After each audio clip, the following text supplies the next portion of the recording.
Hey, good morning, Facebook people, everybody watching on the internet. This is Blind Justice on the streets of Aberdeen, Washington, and sitting out on the sidewalk in front of City Hall behind me. Mom. And we have, let's see, this is the 16th day of our peaceful protest, Resting is Not a Crime, where we are protesting the unconstitutional ordinances passed by City Hall and the mayor. And they were posted in the newspaper yesterday, so that was day one of the effective date. It was yesterday, the 7th of June.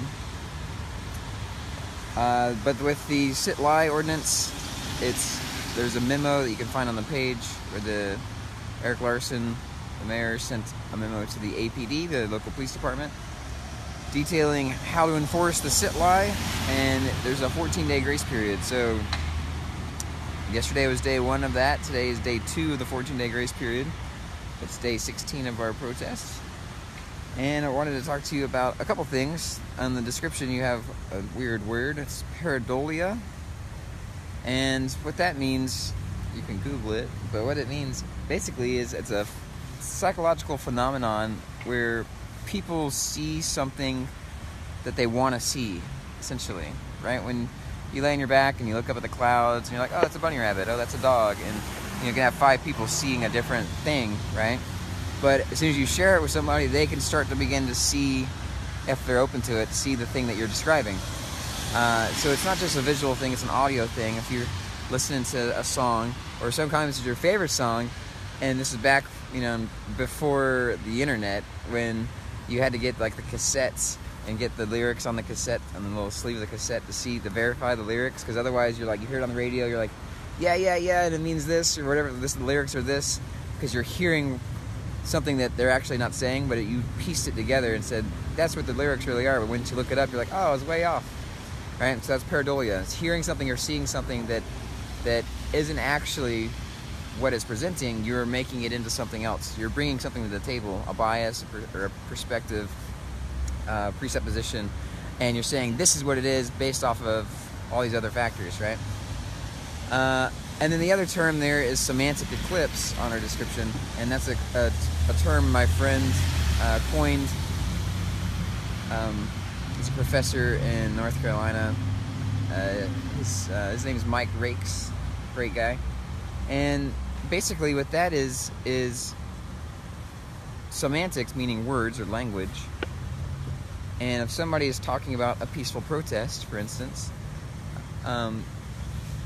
when somebody hears that, they use the kind of pareidolia effect, and they have what they think peaceful means, and they have what they think protest means, and they form this idea of what it should look like in their head, right? And so that becomes this object that eclipses the actual message of what the peaceful protest is. So Semantic Eclipse is basically similar to the pareidolia effect, where your understanding of a word or a concept, you allow that to eclipse understanding it further or deeper from a different perspective, or from the person communicating it. So it's historically accurate and sad that throughout history we've had protests and uprisings and revolutions and different things, and throughout history the people that haven't joined or didn't join the protesters, revolutionaries, or the rebels, right? So we're either neutral, staying out of it, or defending the status quo or the current regime in power, or whatever is being protested. Those people on that side have historically told the protesters, the revolutionaries, you're doing it wrong, right? You need to be more intelligent with how you do this, or you're losing credibility, or you can't sit down to protest, or you can't take a knee to protest, or you can't raise your fist up to protest. You need to do it like this. You need to submit it in paper, and which is ironic because they're defending the side that's being protested. So the whole point of a protest is an objection to the way something is going on. So why would the person objecting then turn around and recant their objection and follow suit with the person or the system that's saying do it like this. Like, so, but that's historical reference to protests and uprisings and revolutions and rebellions and things throughout history where people that don't take the time to listen, to ask questions, to understand what is the protester saying, what is the message of this protest. They have the Pareidolia, right? They see it, oh, this is this or this is that. They start labeling it based off of what they think they see. And then they allow the Semantic Eclipse to block further understanding, further learning, and hear or see what is actually going on or being said. So confirmation bias is a big part of that, and we all have biases, right?